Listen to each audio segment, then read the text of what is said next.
Good afternoon మిత్రులందరికీ నమస్కారం. ఉమ్మడి తూర్పు గోదావరి జిల్లా నుంచి దివ్యాంగుల బ్యాక్లాగ్ ఉద్యోగాలను భర్తీ చేయడానికి ఆ జిల్లా కలెక్టర్ గారు నోటిఫికేషన్ను రిలీజ్ చేయడం అనేది జరిగింది. ఈ నోటిఫికేషన్ ద్వారా దివ్యాంగులకు డిఎస్సి పరిధిలోని గ్రూప్ 4 ఉద్యోగాలను ఎన్నిటిని భర్తీ చేయడం అనేది జరుగుతుంది. క్లాస్ 4 ఉద్యోగాలైనటువంటి నాన్ డిఎస్సి ఉద్యోగాలను ఎన్నిటిని భర్తీ చేయడం అనేది జరుగుతుంది. ఏ కేటగిరీ దివ్యాంగులకు ఎన్ని పోస్టులు ఉన్నాయి అంటే ఇక్కడ అందులకు ఎన్ని పోస్టులు ఉన్నాయి, బదిరులకు ఎన్ని పోస్టులు ఉన్నాయి, శారీరక వైకల్యం కలిగినటువంటి వారికి ఎన్ని పోస్టులు ఉన్నాయి, మల్టిపుల్ డిజబిలిటీ కలిగినటువంటి వారికి ఎన్ని పోస్టులు ఉన్నాయి అన్న పూర్తి వివరాలను, మరి ఆ పోస్టులకు దరఖాస్తు చేసుకోవాలి అంటే ఏ క్వాలిఫికేషన్ ఉండాలి అన్న వివరాలను ఈరోజు మీకు ఈ వీడియో ద్వారా పూర్తిగా మీకు అర్థమయ్యే విధంగా A to Z వివరాలను మీకు తెలియజేయడం అనేది జరుగుతుంది. ఈ వీడియో పూర్తిగా చూసిన తర్వాత చూసి వెళ్ళిపోకండి. మీకు నచ్చితే మాత్రము తప్పకుండా అంతర్నేత్ర ఛానల్ను సబ్స్క్రైబ్ చేసుకోండి. ఇక విషయంలోకి వెళ్ళినట్లయితే ఈ తూర్పు గోదావరి జిల్లాకు సంబంధించినటువంటి నోటిఫికేషన్ రిలీజ్ అయింది. అభ్యర్థులు కొన్ని ముఖ్యమైన విషయాలను మీరు నోటిఫై చేసుకోవాలి, గుర్తుంచుకోవాలి. ఆ ముఖ్యమైన విషయాలు ఏంటో ముందుగా మీకు తెలియజేస్తాను. ఈ పోస్టులకు దరఖాస్తు చేసుకోవాలి అంటే అభ్యర్థుల వయసు 18 సంవత్సరాలు నిండి ఉండాలి. 1/7/2026 నాటికి 52 సంవత్సరాల లోపు వయసును కలిగి ఉండాలి. 52 సంవత్సరాలు దాటి ఉండకూడదు.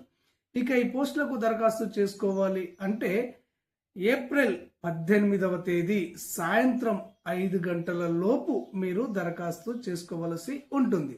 ఏ విధంగా దరఖాస్తు చేసుకోవాలి అంటే ఆఫ్లైన్లో మీరు కాకినాడ జిల్లా కలెక్టర్ కార్యాలయంలో దరఖాస్తులు చేసుకోవలసి ఉంటుంది. ఇక ముఖ్యమైన విషయం ఏంటంటే తూర్పు గోదావరి జిల్లా అభ్యర్థులు మాత్రమే దరఖాస్తు చేసుకోవాలి. తూర్పు గోదావరి జిల్లా అంటే ఇక్కడ ఉమ్మడి తూర్పు గోదావరి జిల్లా అని మీకు తెలియజేస్తున్నాను. గతంలో తూర్పు గోదావరి జిల్లాలో ఎన్ని మండలాలు ఉన్నాయి, ఎన్ని గ్రామాలు ఉన్నాయో వారందరూ కూడా ఈ పోస్టులకు దరఖాస్తు చేసుకోవచ్చు. మీకు అర్థమయ్యే విధంగా చెప్పాలంటే తూర్పు గోదావరి జిల్లా నుంచి కొత్త జిల్లాలుగా ఏర్పడినటువంటి కాకినాడ జిల్లా వాళ్ళు, బిఆర్ అంబేద్కర్ కోనసీమ జిల్లా వాళ్ళు, అల్లూరి సీతారామరాజులో జిల్లాలో కొంత భాగం వాళ్ళు, ఈ విధంగా ఉమ్మడి తూర్పు గోదావరి జిల్లాకు సంబంధించినటువంటి వాళ్ళు దరఖాస్తు చేసుకోవలసి ఉంటుంది. ఇతర జిల్లాల వాళ్ళు దరఖాస్తు చేసుకుంటే వారిని అనర్హులుగా పరిగణించడం అనేది జరుగుతుంది. ఈ పోస్టులకు మీరు దరఖాస్తు చేసుకోవాలి అంటే దివ్యాంగుల వైకల్య శాతం ఎంత ఉండాలి అంటే ఇక్కడ శారీరక వికలాంగులకు కానివ్వండి, అంధులకు కానివ్వండి, మల్టిపుల్ డిజబిలిటీ వాళ్ళకు కానివ్వండి, వీరికి 40% బెంచ్ మార్క్ డిజబిలిటీ ఉంటే వీరు అర్హులు అవుతారు, దరఖాస్తు చేసుకోవచ్చు. 40% పైగా ఉన్నటువంటి వాళ్ళు దరఖాస్తు చేసుకోవచ్చు. ఇక బదిరుల విషయానికి వచ్చినట్లయితే, చెవిటి మూగవారి విషయానికి వచ్చినట్లయితే వీరికి 75% రీచ్ అయ్యే విధంగా సదరన్ సర్టిఫికేట్ ఉండాలి. ఈ విధంగా ఉన్నట్టయితేనే మీరు ఈ పోస్టులకు దరఖాస్తు చేసుకోవలసి ఉంటుంది. ఓకే ఫ్రెండ్స్, ఇక ఖాళీల వివరాలను మీకు తెలియజేస్తాను. ముందుగా డిఎస్సి ఖాళీలను, గ్రూప్ 4 ఖాళీలను మీకు తెలియజేస్తాను. గ్రూప్ 4 పోస్టులు టోటల్గా 11 పోస్టులు భర్తీ చేయడం అనేది జరుగుతుంది.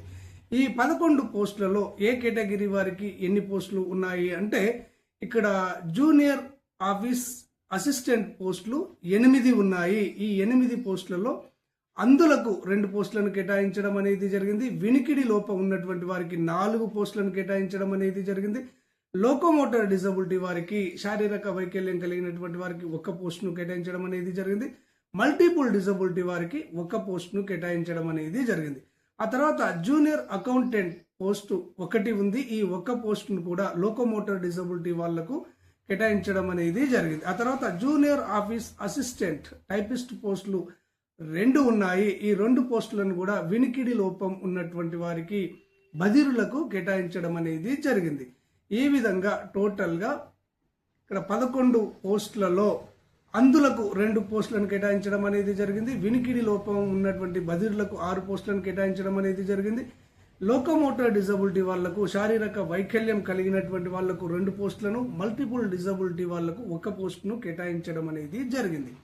నాన్ డిఎస్సి పోస్టులు టోటల్ గా 13 ఉన్నాయి. ఈ 13 ఆఫీస్ సబార్డినేట్ అంటే అటెండర్ పోస్టులు 8 ఉన్నాయి. ఈ 8 3 బ్లైండ్ వారికి కేటాయించడం అనేది జరిగింది, 3 ఇయరింగ్ ఇంపైర్డ్ వాళ్లకు బధిరులకు కేటాయించడం అనేది జరిగింది, 2 మల్టిపుల్ డిజబిలిటీ వాళ్లకు కేటాయించడం అనేది జరిగింది. దీంట్లో శారీరక వైకల్యం కలిగినటువంటి వారికి ఎలాంటి అటెండర్ పోస్టులు లేవు. ఆ తర్వాత స్వీపర్ పోస్టులు 1 ఉంది. ఈ 1 పోస్టును కూడా ఇక్కడ వినికిడి లోపం ఉన్నటువంటి బధిరులకు కేటాయించడం అనేది జరిగింది. ఆ తర్వాత క్లీనర్ పోస్టులు 1 ఉంది. ఈ పోస్టును అందులకు కేటాయించడం అనేది జరిగింది. ఆ తర్వాత నైట్ వాచ్మెన్ పోస్ట్ 1 ఉంది. ఈ 1 పోస్టును కూడా బధిరులకు కేటాయించడం అనేది జరిగింది. ఆ తర్వాత పిహెచ్ వర్కర్ పోస్ట్ 1 ఉంది. ఈ 1 పోస్టును కూడా అందులకు కేటాయించడం అనేది జరిగింది. ఆ తర్వాత శానిటరీ మేస్త్రి పోస్ట్ 1 ఉంది. ఈ 1 పోస్టును కూడా బధిరులకు కేటాయించడం అనేది జరిగింది. ఈ విధంగా టోటల్ గా డిఎస్సి పోస్టులు కానివ్వండి, నాన్ డిఎస్సి పోస్టులు కానివ్వండి 24 ఉన్నాయి. ఈ 24 భర్తీ చేయడం అనేది జరుగుతుంది. ఈ 24 పోస్టులలో ఇక్కడ అందులకు 7 పోస్టులను కేటాయించడం అనేది జరిగింది, బధిరులకు 12 పోస్టులను కేటాయించడం అనేది జరిగింది, శారీరక వైకల్యం కలిగినటువంటి వారికి 2 పోస్టులను కేటాయించడం అనేది జరిగింది, మల్టిపుల్ డిజబిలిటీ కలిగినటువంటి వాళ్లకు 3 పోస్టులను కేటాయించడం అనేది జరిగింది. ఇక ఈ పోస్టులకు మీరు దరఖాస్తు చేసుకోవాలంటే ఏ పోస్టుకు ఏ విద్యార్హత ఉండాలి అన్న విషయాన్ని మీకు తెలియజేస్తాను. ముందుగా జూనియర్ ఆఫీస్ అసిస్టెంట్ కు సంబంధించి ఏదైనా డిగ్రీలో ఉత్తీర్ణతను చెంది ఉండాలి మరియు కంప్యూటర్ ఆటోమేషన్ టెస్ట్ నిర్వహించడం అనేది జరుగుతుంది, దానిలో ఉత్తీర్ణతను పొంది ఉండాలి.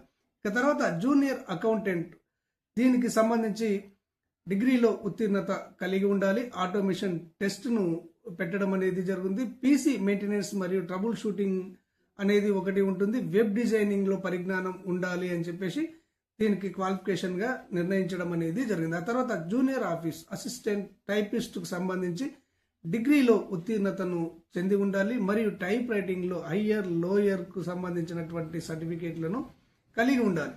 ఇక నాన్ డిఎస్సి పోస్టులకు సంబంధించి ఆఫీస్ సబార్డినేట్ అటెండర్ పోస్టులకు సంబంధించి 7వ తరగతిలో ఉత్తీర్ణులై ఉండాలి, సైకిల్ తొక్కడం వచ్చి ఉండాలి అని చెప్పేసి ఇందులో పేర్కొనడం అనేది జరిగింది. ఆ తర్వాత స్వీపర్ పోస్టుకు సంబంధించి 7వ తరగతి ఉత్తీర్ణులై ఉండాలి అని చెప్పేసి పేర్కొన్నారు, చదవడం రాయడం తెలిసి ఉండాలి అని కూడా పేర్కొనడం అనేది జరిగింది. ఆ తర్వాత క్లీనర్ పోస్టుకు సంబంధించి 7th క్లాస్ లో ఉత్తీర్ణత చెంది ఉండాలి అన్నారు, చదవటం రాయడం తెలిసి ఉండాలి అని కూడా పేర్కొనడం అనేది జరిగింది.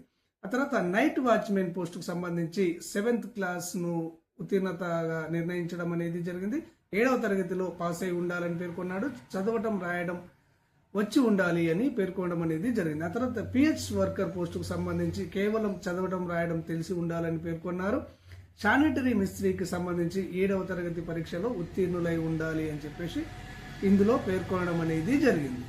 దరఖాస్తు సమయంలో సబ్మిట్ చేయవలసినటువంటి డాక్యుమెంట్స్ ఏంటి అంటే ఇక్కడ దరఖాస్తుతో పాటు ఒక పాస్పోర్ట్ సైజ్ ఫోటోను మీరు దరఖాస్తుకు అటాచ్ చేయవలసి ఉంటుంది. తర్వాత దరఖాస్తుదారుడి యొక్క డేట్ ఆఫ్ బర్త్ సర్టిఫికేట్ ను జత చేయవలసి ఉంటుంది. ఆ తర్వాత అవసరమైనటువంటి విద్యార్హత ధృవీకరణ పత్రాన్ని సబ్మిట్ చేయవలసి ఉంటుంది. 5వ తరగతి ఉత్తీర్ణత అడిగితే 5వ తరగతి మార్కుల లిస్టును, 7వ తరగతి ఉత్తీర్ణత అడిగితే 7వ తరగతి మార్కుల లిస్టును, 10వ తరగతి ఉత్తీర్ణత చెంది ఉండాలని అడిగితే 10వ తరగతి మార్కుల లిస్టును మరియు డిగ్రీ ఉత్తీర్ణత అడిగితే డిగ్రీ మార్కుల లిస్టును మీరు ఖచ్చితంగా సబ్మిట్ చేయవలసి ఉంటుంది. ఆ తర్వాత అవసరమైనటువంటి సాంకేతిక అర్హత కలిగి ఉన్నట్లయితే ఆ సర్టిఫికేట్ ను కూడా మీరు సబ్మిట్ చేయవలసి ఉంటుంది. ఆ తర్వాత వైకల్య ధృవీకరణ పత్రము సదరం సర్టిఫికేట్ ను మీరు జత చేయవలసి ఉంటుంది. ఇక్కడ 4th to 10th క్లాస్ వరకు స్టడీ కండక్ట్ సర్టిఫికేట్లను సమర్పించవలసి ఉంటుంది. 4వ తరగతి నుంచి 10వ తరగతి వరకు మీరు సమర్పించవలసి ఉంటుంది. ఈ విధంగా సమర్పించకపోయినట్లయితే అభ్యర్థిని స్థానికేతరుడిగా గుర్తించడం అనేది జరుగుతుంది. అంటే ఇతడు లోకల్ వ్యక్తి కాదు అని ప్రకటించడం అనేది జరుగుతుంది. కాబట్టి 4వ తరగతి నుంచి 10వ తరగతి వరకు స్టడీ కండక్ట్లు తప్పకుండా సబ్మిట్ చేయాలి. ఈ విధంగా సబ్మిట్ చేస్తేనే మీరు ఆ జిల్లా వ్యక్తిగా గుర్తించబడతారు, మీరు ఉద్యోగాలకు ఎంపిక కాబడతారు. ఇది గుర్తుపెట్టుకోవాలి. ఆ తర్వాత అంధత్వము మరియు దృష్టి లోపం కలిగినటువంటి అభ్యర్థులు ఎవరైనా కానీ ఇతర జిల్లాల్లో కానివ్వండి, ఇతర రాష్ట్రాల్లో కానివ్వండి చదువుకున్నట్లయితే వారి యొక్క తల్లిదండ్రులకు సంబంధించినటువంటి నివాస ధృవీకరణ పత్రాన్ని తప్పకుండా సబ్మిట్ చేయవలసి ఉంటుంది. మరియు ఇక్కడ ఎంప్లాయ్మెంట్ కార్డును కూడా తప్పకుండా మీరు సబ్మిట్ చేయవలసి ఉంటుంది. ఇక ఈ పోస్టులకు దరఖాస్తు చేసుకున్నటువంటి వారిని ఏ విధంగా ఎంపిక చేయడం అనేది జరుగుతుంది, సెలక్షన్ ప్రాసెస్ ఏ విధంగా జరుగుతుందంటే డిఎస్సి ఉద్యోగాలకు డిగ్రీలో ఎవరికి ఎక్కువ మార్కులు వస్తే వారిని 1:3గా పిలిచి వారికి ఆటోమేషన్ టెస్ట్ నిర్వహించడం అనేది జరిగింది. ఆటోమేషన్ టెస్ట్లో పాస్ అయినటువంటి వారికి ఆ పోస్టులను కేటాయించడం అనేది జరుగుతుంది. ఇక నాన్ డిఎస్సి పోస్టుల సెలక్షన్ ప్రాసెస్కు వచ్చేసరికి ఈ జిల్లా కలెక్టర్ గారు పేర్కొన్నది ఏంటంటే వైకల్యం అంటే ఎవరికి ఎక్కువ శాతం వైకల్యం ఉంటే వారికి 25 మార్కులను కేటాయించారు, ఎవరికి ఎక్కువ వయసు ఉంటే 25 మార్కులను కేటాయించారు. రెండింటికే ఇక్కడ సెలక్షన్ ప్రాసెస్ లో ప్రాధాన్యత ఇవ్వడం అనేది జరిగింది. డిజబిలిటీకి అండ్ ఏజ్కి ఎవరికి ఎక్కువ డిజబిలిటీ ఉంటే 100కు 100% డిజబిలిటీ ఉంటే వాళ్ళకి 25 మార్కులు వస్తాయి.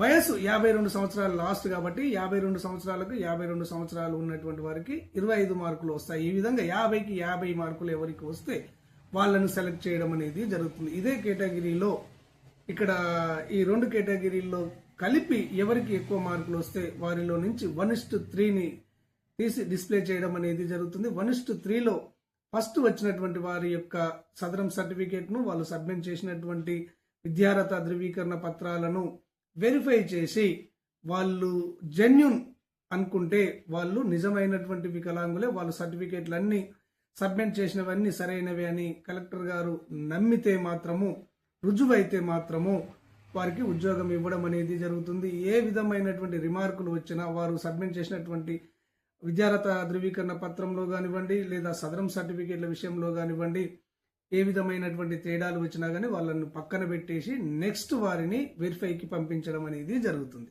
ఈ విధంగా నాన్ డిఎస్సి యొక్క సెలక్షన్ ప్రాసెస్ ఉంటుంది. ఓకే ఫ్రెండ్స్, క్లారిటీగా అర్థమైంది అనుకుంటున్నాను.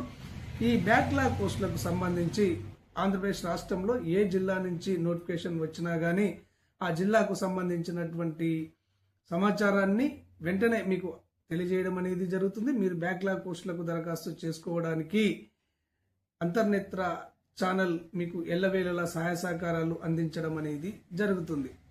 ధన్యవాదాలు.